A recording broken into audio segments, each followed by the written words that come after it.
કેમ છો મિત્રો?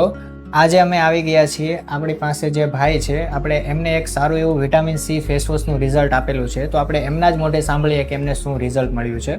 સૌથી પહેલા ભાઈ, આપનું નામ શું છે? દીપ ચૌહાણ. દીપ ચૌહાણ.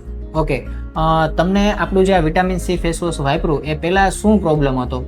ખીલના ડાઘ ને એ બધું થતું. ઓકે, બધી મોઢા ઉપર ખીલ, મોઢા ઉપર પિમ્પલ, ડાઘ બધી. ને એવું બધી વસ્તુ તમારે થતી હતી. ને થતું. તમે આ કેટલા સમય માટે વાપરેલું છે? અઠવાડિયું વાપરું. એક અઠવાડિયું તમે એક વાપર્યું છે. અઠવાડિયું વાપરું. ઓકે, હવે આ તમે વાપર્યું એનાથી તમને ફરક શું પડ્યો? ફરક બહુ જાડું કરું જાડું. ડાઘ ને ઓછા થઈ ગયા, ખીલ ઓછો થઈ ગયા અને બહુ વધારે હતા. આ ઓકે, બધું ટૂંકમાં ડાઘ, ધબ્બા, ખીલ ને એવું જે હતું એ બધી વસ્તુ ટૂંકમાં તમારે ઓછી થઈ ગઈ છે. ઓછી થઈ ગઈ. ઓકે, તો ટૂંકમાં તમને રિઝલ્ટ આનું કેવું મળ્યું? આમ સારું સારું મળ્યું? રિઝલ્ટ મારું બહુ. ઓકે, તો હવે તમે બીજા લોકોને આ વસ્તુ શેર કરવામાં મારી મદદ કરશો? હા મદદ. ચોક્કસ. Okay, thank you so much દોસ્તો. આજે તમે જોઈ શકો છો કે આપણું વિટામિન સી જે બેલાકાશનું જે આપણું આ ફેસ વોશ છે એનું આવું સારું રિઝલ્ટ મળેલું છે. તો તમે પણ વધુમાં વધુ લોકો સુધી આ વસ્તુ પહોંચાડજો અને લોકોને શેર કરજો, જેનાથી લોકોને આ વસ્તુ સુધી એક ઓળખ સારી એવી મળી રહી અને લોકોને સારી અને નેચરલ વસ્તુ આપણે પ્રોવાઈડ કરી શકીએ. Thank you so much.